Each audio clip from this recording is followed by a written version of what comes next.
Hello dear student, physics by Ajay Awasthi YouTube channel में आप सभी लोगों का स्वागत है।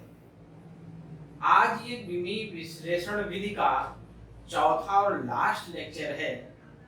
इसको पढ़ने के बाद विमी विश्लेषण पूरा चैप्टर आपका कंप्लीट हो जाएगा।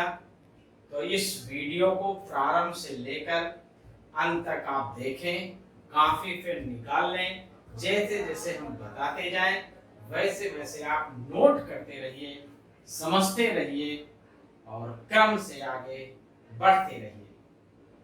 तो देखिए, इस विमी विश्लेषण विधि में हम सबसे पहले भौतिक राशियों के विमा निकालना आपको बताए थे। उसके बाद फिर हमने समीकरण की सत्यता की जांच बताई थी। उसके बाद फिर हमने भौतिक राशियों में संबंध स्थापित करना बताया था। उसके बाद किसी क्वेश्चंस में जो वेरिएबल्स आते हैं ए बी सी, उनकी विमा को निकालना समझाए थे। आज हम डायमेंशन लेस क्वांटिटीज विमाहीन राशियां आपको बताएंगे। पढ़ा पहले चुके हैं, एक बार फिर से समझा देंगे। उसके बाद यूजेस ऑफ डायमेंशन बताएंगे, विमाओं के उपयोग, और उसके बाद फिर डायमेंशन की डिमेरिट्स बताएंगे कि डायमेंशन की डिमेरिट्स क्या है।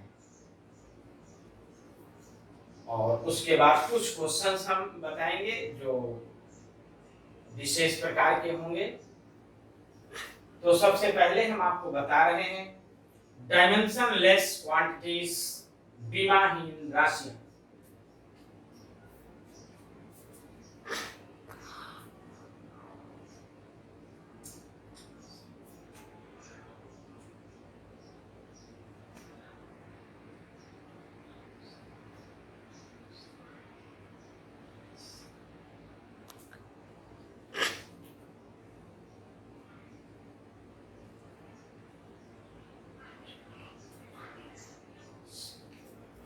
डायमेंशन लेस क्वांटिटीज विमाहीन राशियां, विमाहीन राशियां।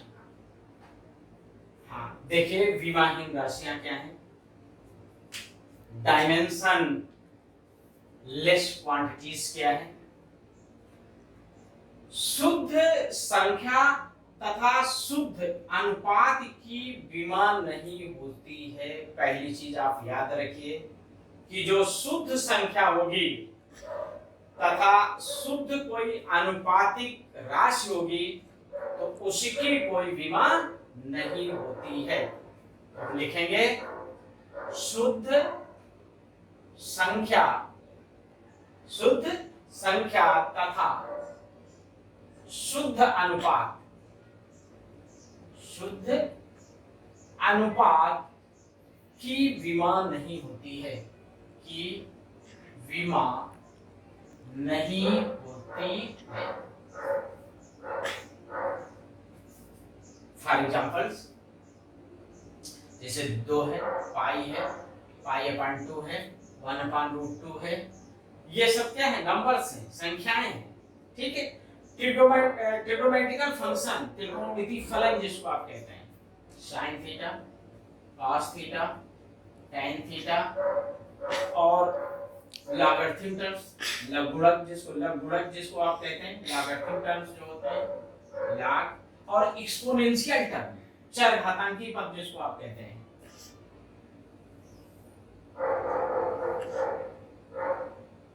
चरघातांक, एक्सपोनेंशियल टर्म, इनकी कोई विमा नहीं होती है। ये आपको याद रखना है कि शुद्ध संख्या और शुद्ध अनुपात की कोई विमा नहीं होती है। करेक्ट? समझ गए? अब दूसरी चीज देखिए।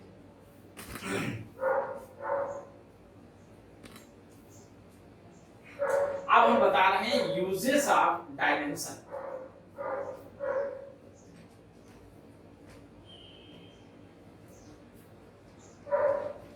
uses of dimension, uses of dimension। ठीक, इसको क्या क्या कहते हैं, बीमाओं के उपयोग, बीमाओं के उपयोग। ये भी हम आपको बता चुके हैं, केवल एक बार आपको हम रिवीजन कर रहे हैं, रिपीट कर रहे हैं, ताकि आपको क्लियर हो जाए कि कौन कौन सी चीजें हमने पढ़ी हैं जो बीमाओं के उपयोग है। यूज पढ़ा आपने है, लेकिन ये क्लियर नहीं हो पा रहा है कि यूजेस यही है।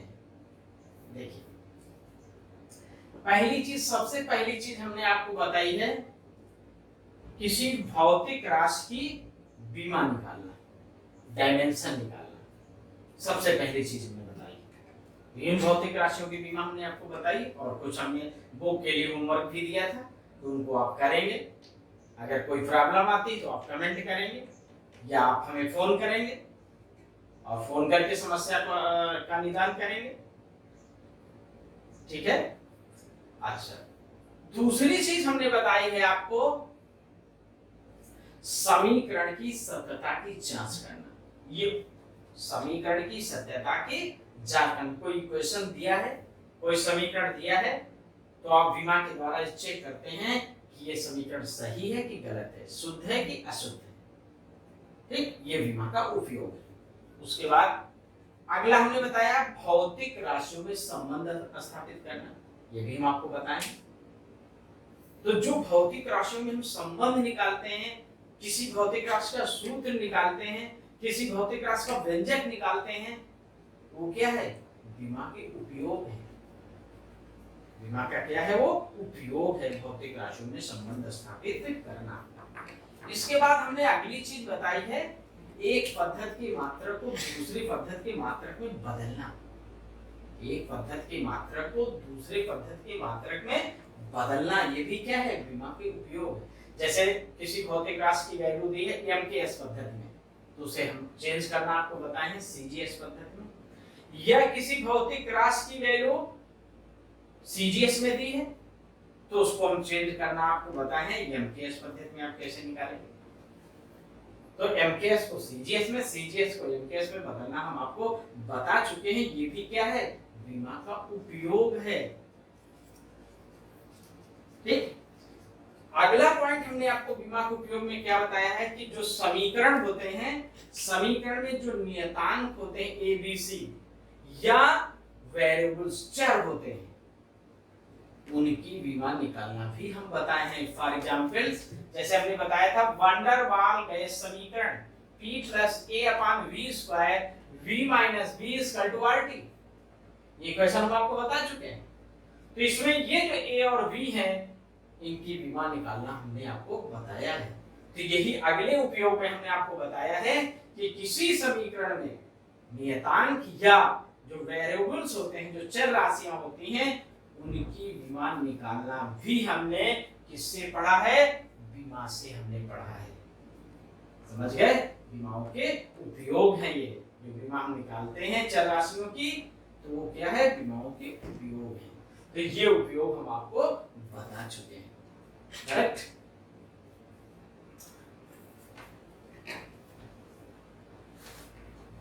अब अगली चीज आती है demerits of method of dimension, means बीमी विधि के दोष क्या है, बीमी विधि के दोष क्या है, डीमेरिट्स क्या है। ठीक, demerits of method of dimension, समझ गए। अब देखिए डीमेरिट्स, देखिए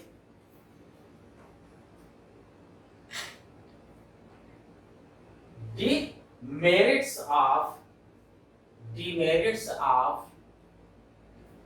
method of dimension,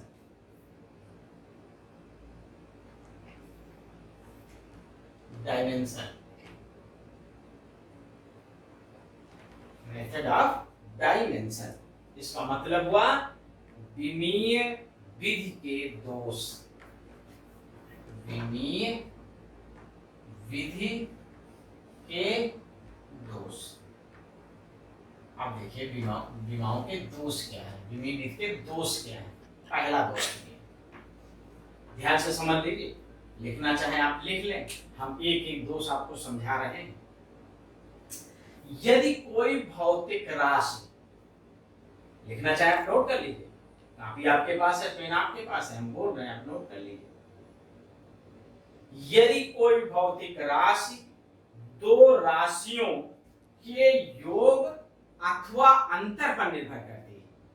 अगर कोई भौतिक राशि दो राशियों के योग अथवा अंतर पर निर्भर करती है तो विमीय विधि द्वारा उसमें संबंध स्थापित नहीं किया जा सकता है।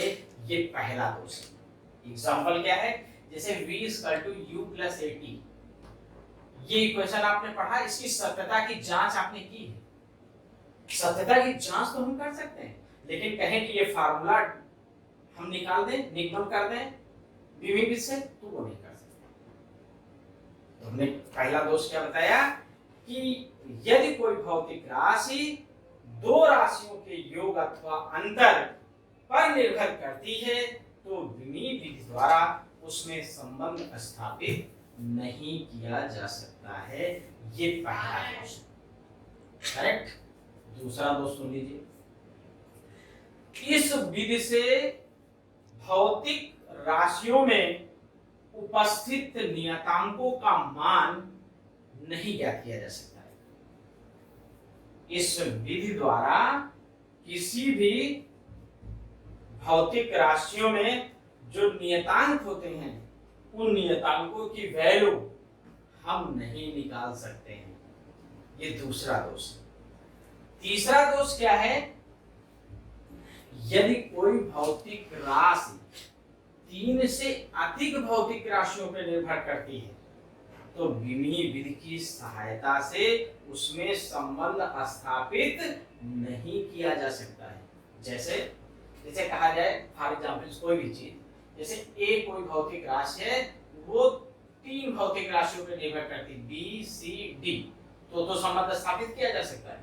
लेकिन अगर ए जो है वो बी सी डी ई पर निर्भर करती है तो विमीय विधि से संबंध स्थापित नहीं किया जा सकता है। तो वही हमने बताया कि अगर कोई भौतिक राशि 3 से अधिक भौतिक राशियों पर निर्भर करती है तो विमीय विधि से उनमें संबंध स्थापित नहीं किया जा सकता है। करेक्ट। अगला दोष है कि इस विधि में उन समीकरणों का विश्लेषण नहीं किया जा सकता है। इस विधि से उन समीकरणों का विश्लेषण नहीं किया जा सकता है जिनमें त्रिकोणमितीय पद sin theta, cos theta, tan theta, चर घातांक एक्सपोनेंशियल टर्म और लॉगरिथम टर्म आते हैं। बात समझ आई? इस विधि से उन समीकरणों का विश्लेषण नहीं किया जा सकता है जिसमें त्रिकोणमितीय पद, चर घातांक एक्सपोनेंशियल टर्म, लॉगरिथम टर्म ये पद आते हैं। उन समीकरणों का विश्लेषण इस विधि द्वारा किया नहीं जा सकता है। ये इस समीकरण के, ये इस विधि के दोष हैं। समझ गए? हमने आपको उपयोग बता दिया, दोष बता दिया और विमाहीन राशियों के विषय में बता दिया। ठीक। आप देखिए, कुछ डिफिकल्ट क्वेश्चन हम आपको बता रहे हैं कि आप कैसे करेंगे।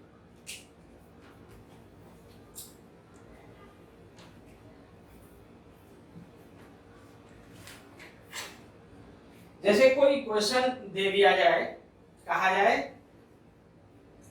कि एक इक्वेशन दिया है y = a sin ωt - kx। कोई इक्वेशन दिया है, suppose that y = a sin ωt - kx। ये इक्वेशन दे दिया गया और कहा गया है ओमेगा की विभाजन कीजिए।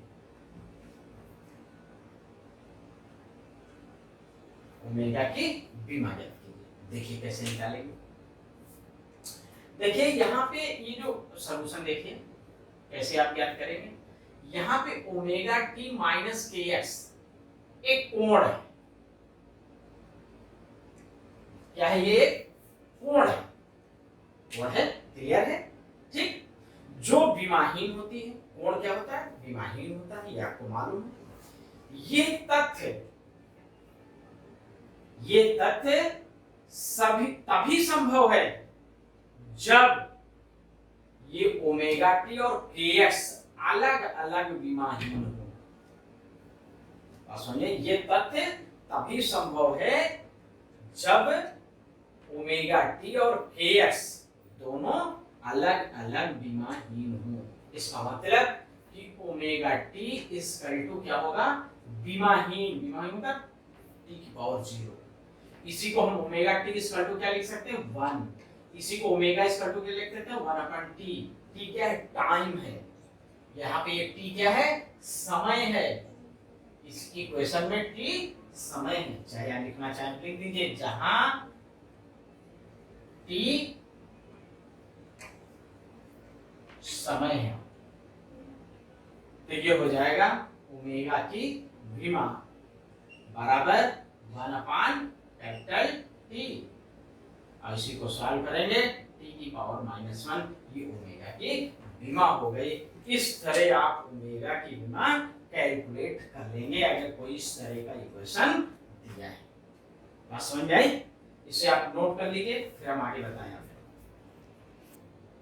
हाँ देखिए, नोट कर लिया, इसको रब कर दें।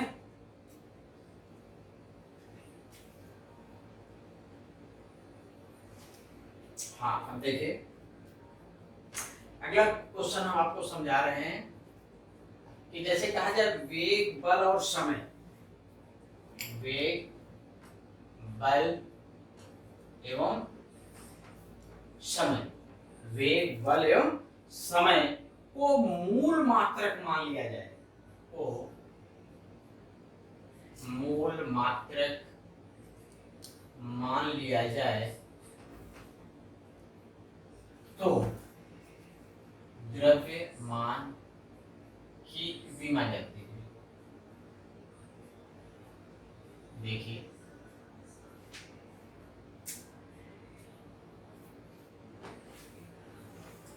अब वेग, बल और समय को मूल मात्रक मान लिया गया, तो देखिए अब वेग, बल और समय में वेग, बल की विमा ही लिखेंगे। जो वेग की LT-1 होती थी, बल की MLT-2 होती, वो नहीं लिखेंगे। वेग को मूल मात्रक माना गया तो वेग की जगह v लिखेंगे, बल F की जगह F लिखेंगे। देखिए, वेग है तो वेग को v और बल को F और समय को t। ठीक, कोई भी टी मान लो, जैसे ये हमने लिख दिया टी। ठीक, अब इनकी जगह हम यही चीज लिखेंगे। अब बल की विमा MLT-2 नहीं लिखेंगे, क्योंकि बल को मूल मात्रक मान लिया गया, इसलिए बल की जगह हम f लिखेंगे। अब याद रहे कि अगर किसी चीज कहा जाए ये मूल मात्रक है तो उसकी जगह फिर वही लिखी जाएगी, उसकी विमा नहीं लिखी जाएगी। विमा जो हम कैलकुलेट करते थे वो नहीं, अब उसको ही लिखेंगे, वही उसकी विमा होगी। बात समझ में आई? देखिए, द्रव्यमान निकालना है। देखिए, बल बराबर होता है द्रव्यमान गुणे त्वरण। ठीक, अब देखिए बल F बराबर लिखा जाएगा m × त्वरण a, और a की जगह हम लिख सकते हैं v/t। तो F बराबर हो जाएगा mv/t। m बराबर हो जाएगा F × t/v। तो m की विमा होगी F × t/v। ये ऐसे लिखा जाएगा। ये ठीक, इसको सॉल्व कर लेंगे तो हो जाएगा F T और V माइनस, ये लिखा जाएगा। समझ में आ गया? इस तरह लिखा है, मतलब ये V की जगह फिर V ही लिखा जाएगा। V की जगह फिर V ही लिखा जाएगा, जो आपने माना है, जो आपने मान लिया है वही उसकी जगह लिखी जाएगी। बस ये ध्यान रखना है। अभी तक हम V की जगह LT-1 लिखते थे, लेकिन जब इन्हीं को मूल मात्रक मान लिया गया तो इन्हीं को उनकी जगह लिख दिया जाएगा। बस समझ। जैसे दूसरा, जैसे इसी जगह हम दूसरा समझा दें, दूसरा क्वेश्चन। एक मिनट, जैसे क्वेश्चन अगला कहा जाए कि यदि संवेग, वेग, संवेग और वेग, संवेग और वेग को मूल मात्रक मान लिया जाए, मात्रक मान लिया जाए तो द्रव्यमान की क्या विमा होगी? द्रव्यमान की। ठीक, तो देखिए अब सॉल्यूशन देखिए इसका क्या होगा। अब संवेग, संवेग को हम P से प्रदर्शित करते हैं, P अब इसकी बीमा हम पी ही लिखेंगे, ये याद रहे। अब वेग है, वेग को हम v लिखते हैं, तो v की बीमा अब v ही लिखेंगे, ठीक। तो संवेग बराबर होता है द्रव्यमान गुणे वेग, तो m की बीमा बराबर हो जाएगा p अपान v, मीन्स p अपान v, तो ये हो जाएगा p v माइनस, ये लिखते हैं। बात समझ में आ गई? तो इस तरह आपको याद रहे कि जब हम किसी को मूल मात्रक मान लेंगे तो उसकी बीमा इस तरह लिखी जाएगी, ठीक। एक चीज और तुमको इसी जगह समझा दें, जैसे कहा जाए बल की बीमा है m l t माइनस 2, ठीक। बल की बीमा ये लिख दिया हमने।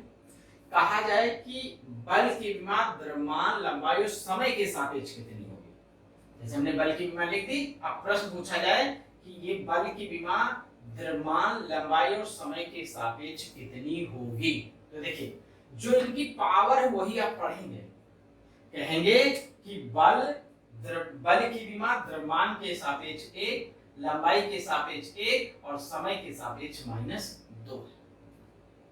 बात समझ आएगी? जैसे बल की बीमा कहा जाए, बल की बीमा द्रव्यमान लंबाई और समय के सापेक्ष क्या होगी, तो द्रव्यमान के सापेक्ष जो उसकी पावर्स है वही आप बोलेंगे। द्रव्यमान के सापेक्ष बल की बीमा 1, लंबाई के सापेक्ष बल की बीमा 1, समय के सापेक्ष बल की बीमा -2। बस समझे? जैसे कार्य की बीमा है, कार्य W की बीमा ये होती है m l2 t -2, ये होती। अब कहा जाए कार्य की बीमा द्रव्यमान लंबाई और समय के सापेक्ष कितनी होगी, अगर पूछा जाए तो द्रव्यमान के सापेक्ष 1, लंबाई के सापेक्ष 2, समय के सापेक्ष -2। समझ में आ गई बात? बिल्कुल करेक्ट, समझ गए? अब एक क्वेश्चन और समझ लीजिए, एक और दो क्वेश्चन बस समाप्त कर रहे हैं, नोट कर लीजिए, इसको निकाल दें। हाँ बिगाड़ दें, देखिए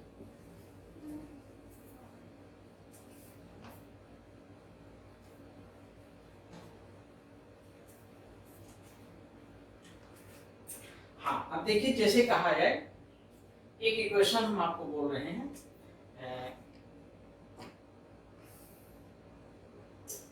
integrate dx upon under root a square minus log x base 2, log x base 2 ये दिया है, इक्वल टू लिखा हुआ है 1 upon a sine inverse y upon a, ये इक्वेशन एक लिख दिया गया है, ठीक।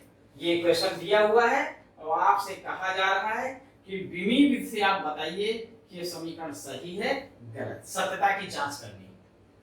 विमी विधि से सत्यता की जांच, इसको विमी विधि से चेक करना है कि सही है कि गलत है, ठीक है। देखिए चेक कर रहे हैं, पहले हम लेफ्ट हैंड साइड की बीमा निकालेंगे, फिर राइट हैंड साइड की बीमा निकालेंगे। लेफ्ट हैंड साइड की बीमा देखिए क्या होगी,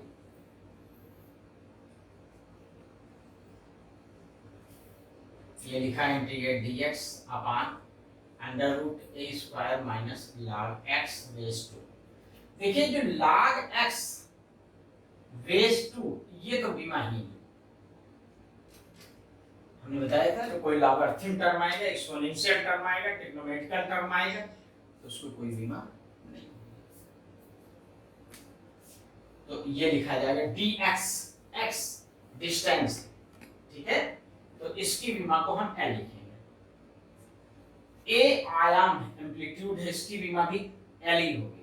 अंडर रूट है तो अंडर रूट लिखा जाएगा l की पावर 2, ये हो जाएगा l अपॉन, ये हो जाएगा l, इसका वर्गमूल ले लेंगे l हो जाएगा, तो ये हो जाएगा l, और l ऊपर आएगा -1 हो जाएगा, ये हो जाएगा l की पावर 0, ये आ गई लेफ्ट हैंड साइड की, ठीक। आप देखिए राइट हैंड साइड निकाल लीजिए, फिर चेक करेंगे राइट हैंड साइड की बीमा, फिर चेक करेंगे लेफ्ट और राइट इक्वल है कि नहीं। लेफ्ट हैंड साइड की बीमा निकालने के लिए देखिए लिखेंगे a, तो 1 अपॉन l हो जाएगा, sine inverse l upon l, ये y भी डिस्टेंस है अकॉर्डिंग टू एक्स एक्सिस, ठीक, तो एल लिखा जाएगा, ए की जगह भी एल लिखा जाएगा। तो ये तो आपका दिमागी में आ जाएगा। अब बचा केवल ये 1/L, तो ये हो जाएगा L माइनस 1, L माइनस 1। ये राइट हैंड साइड की हो गई, ये लेफ्ट हैंड साइड की हो गई। तो हम देख रहे हैं कि लेफ्ट हैंड साइड की विमा does not equal to right hand side की विमा। बाएं पक्ष की विमा दाएं पक्ष की विमा के बराबर नहीं है। इसका मतलब जो समीकरण दिया गया है वो क्या है? असत्य है, असत्य है या अशुद्ध है, जो भी आप लिखें। समझ गए? तो इस तरह इस एक्सरसाइज के सारे क्वेश्चन आपके बुक में जो एनसीईआरटी की बुक दी है उसमें सारे क्वेश्चन आप लगा डालिए। कोई प्रॉब्लम हो तो हमें आप कमेंट करें, ठीक है, कमेंट करें, हम उसका उत्तर देंगे। अब इस वीडियो को आप लाइक करें, सब्सक्राइब करें, शेयर करें। धन्यवाद। अगला चैप्टर फिर हम आपको वीडियो के रूप में प्रेषित करेंगे। तब तक आप ये विमी विश्लेषण के जो भी 4 हमने लेक्चर आपको दिए हैं, 4 लेक्चर के वीडियो दिए हैं, उनको क्रम से आप पढ़ डालिए। कहीं कोई दिक्कत हो तो हमें आप कमेंट के माध्यम से सूचित करें। धन्यवाद।